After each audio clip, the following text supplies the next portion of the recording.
disitulah rasanya harus apa ya?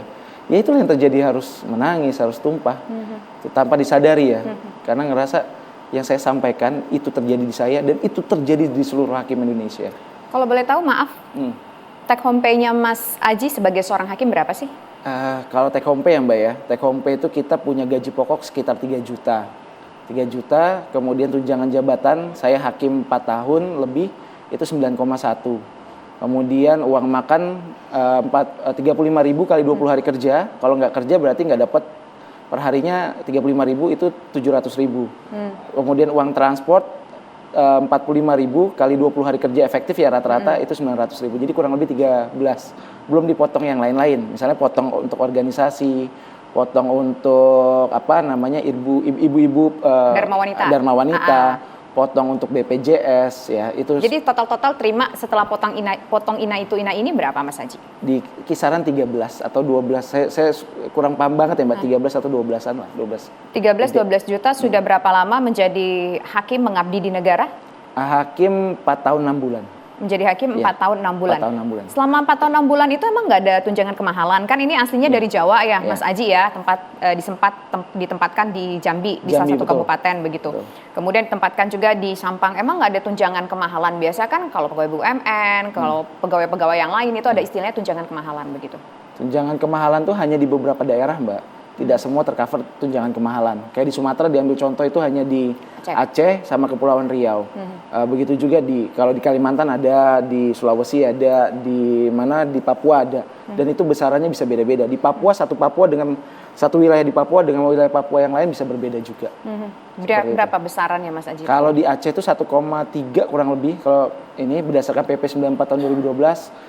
Kalau di Timika saya ambil contoh aja ya, itu kisaran 2,4, 2,5. Sama-sama Papua Pak? Iya, nanti bisa dicek detailnya di PP 94 2012. Kalau di Wamena, dia Papua tapi bisa 10 juta Mbak.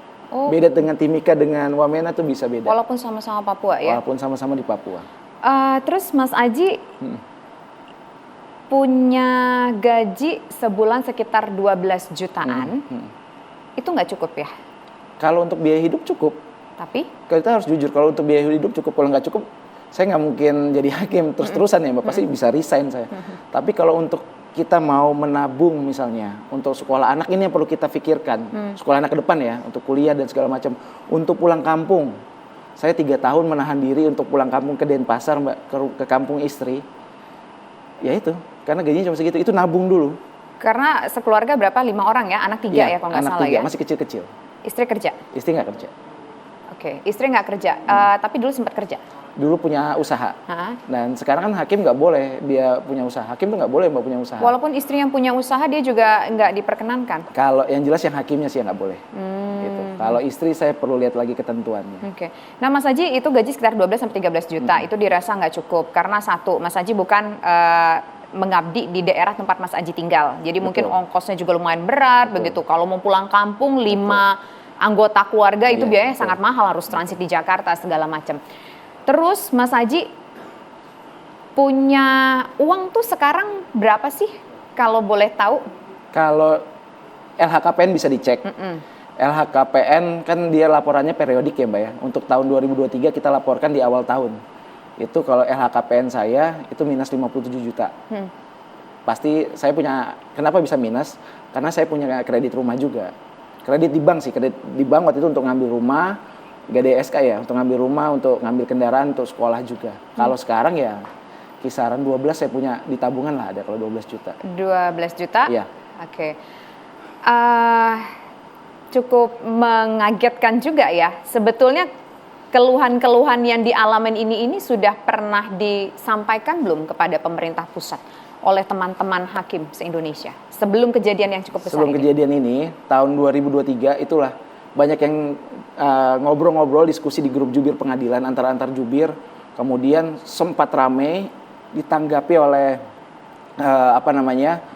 Kepala Biro Humas ya, selaku pimpinan dari jubir-jubir itu nelpon saya, menceritakan kondisinya, Mas, Mahkamah Agung, pimpinan Mahkamah Agung beserta organisasi Ikatan Hakim Indonesia, organisasi formalnya IKHI, formalnya hakim, itu sedang berjuang. Jadi mohon teman-teman bersabar, tunggu dan jangan tidak melakukan tindakan yang kontraproduktif. Takutnya nanti malah menghambat pekerjaan formal yang memperjuangkan kesejahteraan hakim. Dan kami menunggu itu. Kami menunggu sampai akhirnya. Kapan itu waktu itu disampaikan? Itu akhir tahun yang lalu, Mbak. Akhir tahun yang lalu. Itu pertama kalinya menyampaikan atau sebelumnya setiap tahun udah pernah disampaikan, bantu dong kita hakim kan resiko kerjanya cukup berat, godaannya juga cukup besar gitu. Betul. Yang benar-benar diskursus panjang itu di akhir tahun yang lalu. Ya sebelumnya ada teman yang menyampaikan tapi belum menjadi bola panas lah, belum menjadi diskursus yang panjang. Kita mau bergerak, kita menghormati pimpinan dan kami yakin pimpinan juga akan bergerak untuk memperbaiki kesejahteraan kami. Tapi ini kan udah rasa di ujung gitu, Mbak. Teman-teman sudah nggak bisa lagi dibendung. Ya sudah akhirnya buat grup WhatsApp. Kita punya 2 grup itu jumlahnya 2.000. Walaupun yang mendukung di belakang lebih banyak dari yang ada di grup WhatsApp. Tapi benar ya Mas ya, saya kan baca sejumlah informasi menyebutkan bahwa selama 12 tahun hakim itu tidak pernah naik gaji. Mas Aji kan baru sekitar 4 tahun 6 bulan ya jadi hakim. Betul. Itu benar selama 12 tahun tidak ada kenaikan gaji hakim? Benar, itu bisa dicek, bisa ditanyakan ke 3 juta senior. Itu ya gaji pokoknya tetap 3 juta selama 12 tahun, 3 juta something tadi. Kalau gaji pokok ini kan sesuai PNS, Mbak. Ngikutin PNS, golongannya ya. Golongan. Tunjangan, ya itu nggak ada kenaikan. Buktinya PP 94 tahun 2012 yang lampirannya mengatur soal kenaikan gaji dan tunjangan hakim itu nggak ada perubahan. PP-nya nggak ada perubahan. Ada perubahan tapi tidak mengatur yang tentang gaji itu. Tapi benar tunjangan itu nggak ada tunjangan apa ya istilah kalau di PNS tunjangan fungsional atau tunjangan apa itu istilahnya? Tunjangan kinerja. Oke, tunjangan remunerasi gitu ya. Tukin gitu ya. Remunerasi tunjangan kinerja itu juga nggak pernah naik setiap tahun, Mas Aji? Mending nggak pernah naik, nggak ada tunjangan kinerja hakim. Oh, nggak ada? Karena dianggap pejabat negara, tunjangan kinerjanya dihilangkan.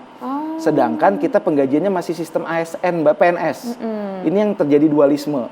Tahun 2018 udah di judicial review di Mahkamah Agung.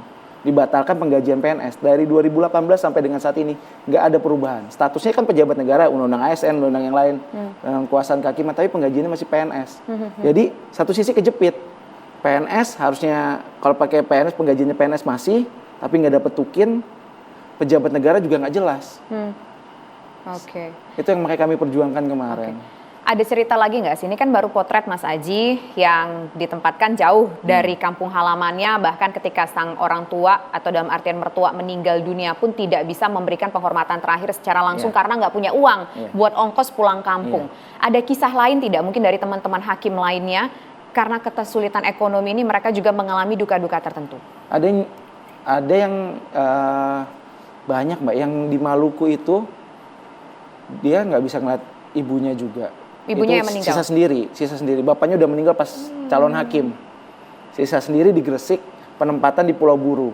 Itu teman dekat saya, namanya Ervan. Itu bisa dicek di Pengadilan Negeri Namlea. Ada itu namanya Pak Ervan itu ya nggak bisa pulang ke Gresik. Jauh, Mbak, pulang mungkin bisa 20-30 juta kalau lebaran pulang. Satu orang? Iya, enggak, total satu keluarga ya. Istri sama anak. Oke. Anak 2, istri.